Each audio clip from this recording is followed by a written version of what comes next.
I'm back. I've detangled some yarn. We're using this black yarn, which I'm pretty sure is also Caron SimplySoft, so it'll be a nice component in my case study of how a softer yarn lies when I make this motif with that. And we're making the stem now. So we've attached our yarn and we chain 4 to start with.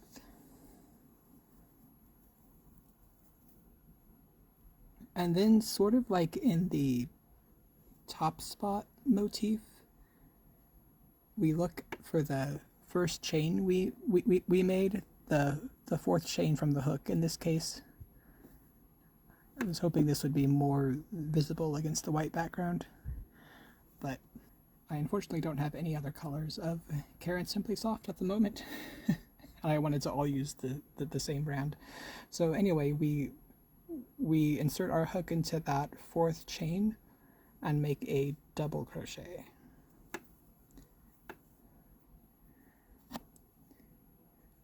Actually, we make 6 double crochet. So the turning chain counts as the first one, and we're making 7 total.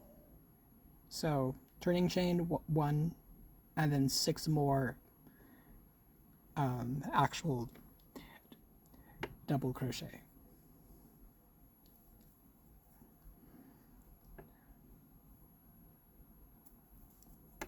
Two, 3,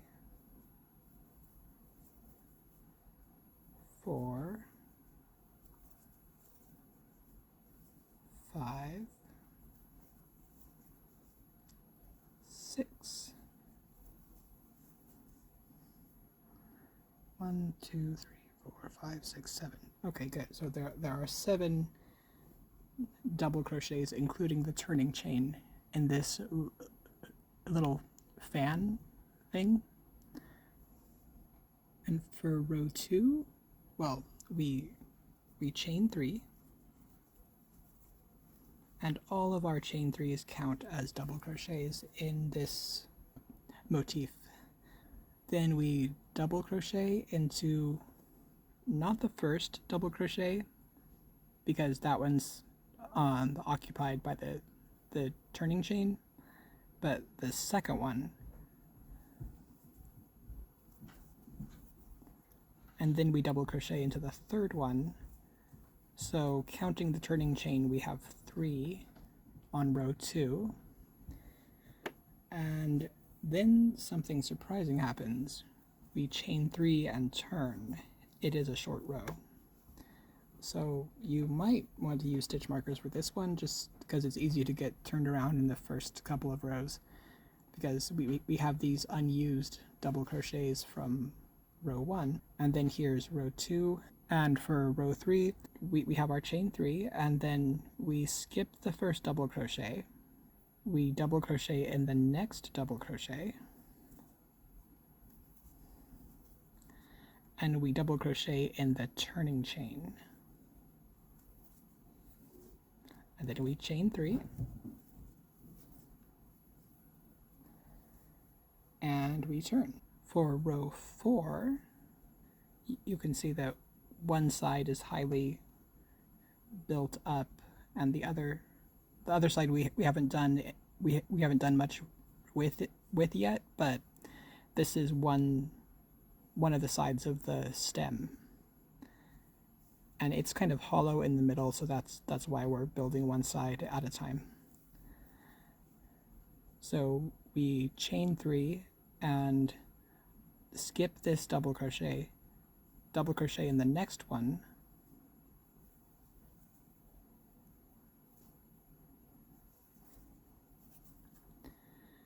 double crochet in the turning chain, we chain 6,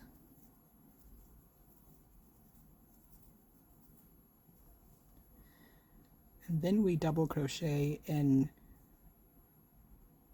the last 3 double crochet of row 1. well, technically they're the first 3 that we made, including the turning chain. So we have 3 on this side that have these rows built up. Then we skip 1 double crochet in the middle, and then we have 3 on this side that we will now be working double crochet into.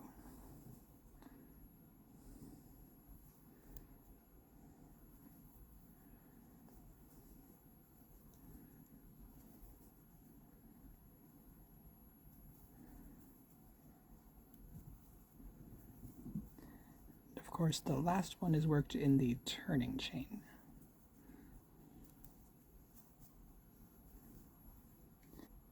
So it will look a bit wonky at this point. It's not supposed to be a straight up and down stalk. It's kind of a J shape. So this is the J curve. We chain 3, and for row 5, we skip the first double crochet and then double crochet in the next 2,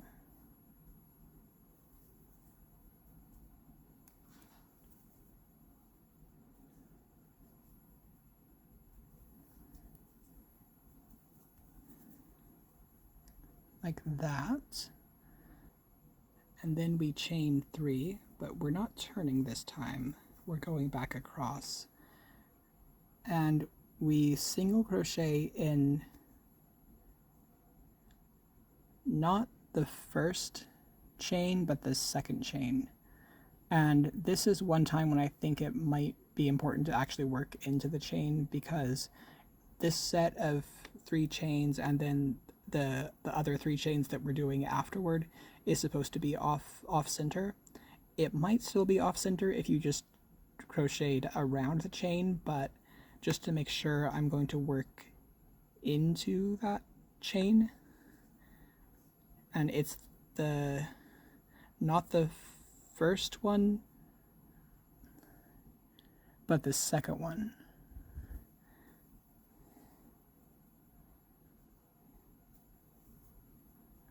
So there we go, that's our single crochet, and then we chain 3 more.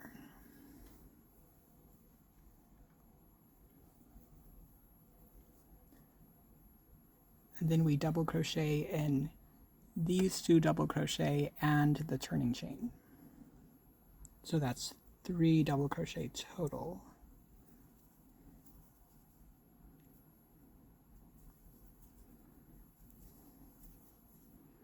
Now the turning chain.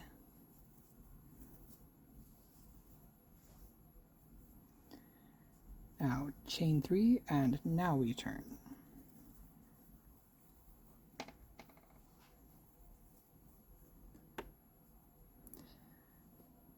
For row 6, this is another short row.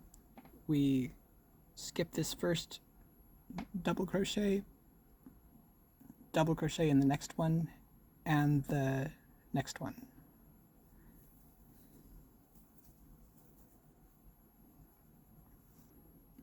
Then we chain 3 and turn.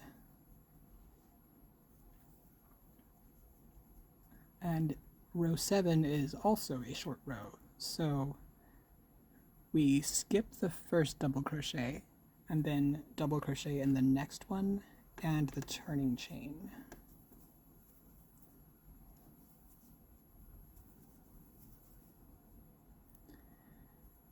Chain 3,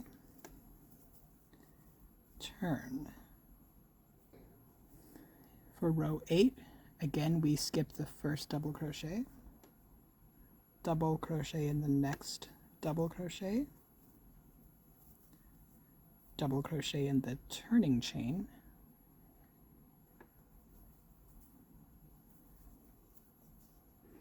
then we chain 4, and we're going back across to the other side. So we double crochet in these last 3 double crochet, including the turning chain, and that's in row 5, which is the last time we were over on this side.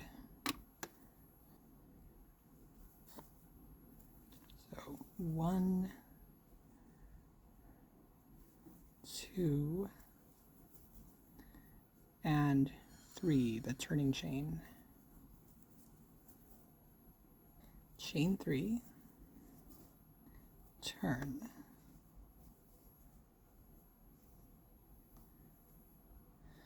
For row 9, we skip the first double crochet in the next double crochet, and in the one after that, chain 2,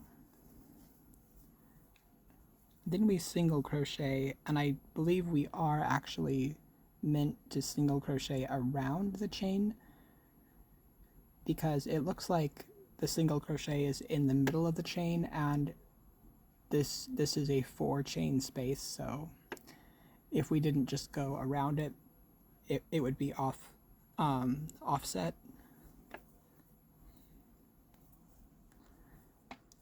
So we do that, and then chain 2 more. Background is slipping again. It's a piece of fabric. I tried to weigh it down with the book up there, but it keeps coming undone. So now we double crochet in the last 3 double crochet over here, including the turning chain.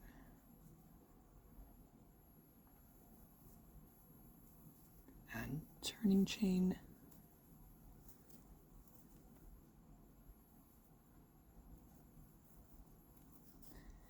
We are almost done. So this is row 10. We skip the first double crochet in the next 2,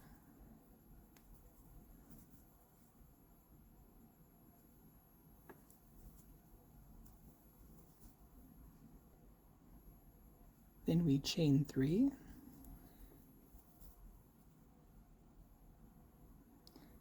and we double crochet in these last 3 double crochet over here. And once again, we are including the turning chain as a double crochet.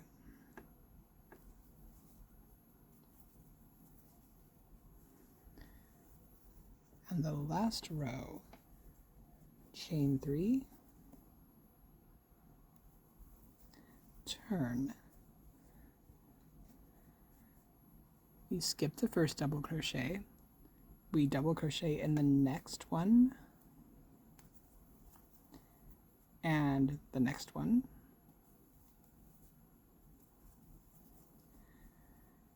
and then we double crochet across the chain 3 space. You could work into the chains, or you could do what I'm doing and just work around the chain, but make sure you work 3 double crochet in this chain space.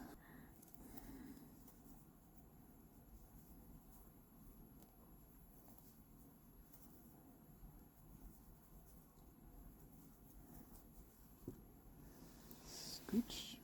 And then we make our last 3 double crochet in these 3 from the previous row.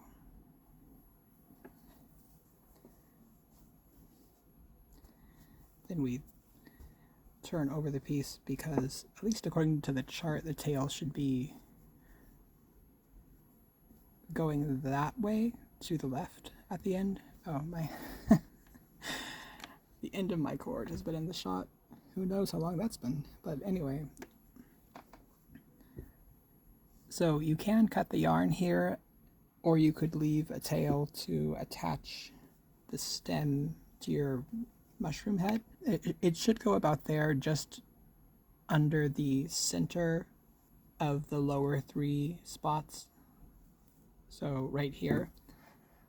So I'm going to attach this and weave in the ends off camera, and then I will see you in a minute for the outro. Okay, thanks so much for hanging out and making a mushroom with me. As you can see, I have woven in the ends now. If you're wondering how long it took me to make these. I am a fairly fast crocheter when I'm comfortable with a pattern, so factor in your own speed and skill. But I made each of these in 1 or 2 days, and I think if you added up the hours, each of them would have taken me under a day. So that's not too bad. And on top of that, I had something slowing me down for each of them. With this one, it was the first time I had made the pattern, so I had to stop and redo some things.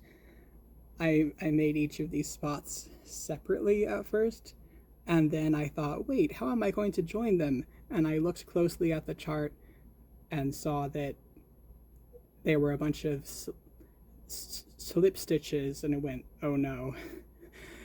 So I had to redo the last round of 4 of them.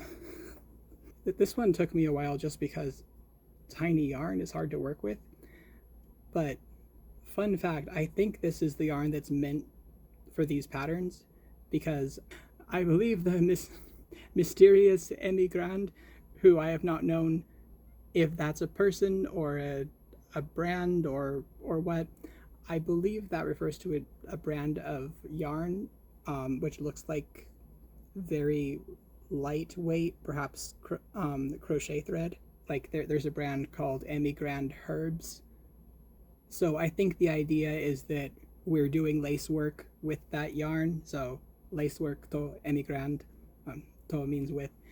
I did look a bit closer in my PDF, and as I said before, this book seems to be a compilation of patterns from a Japanese magazine, which is called Shufu-to-Seikatsusha, which I believe basically means housewife living.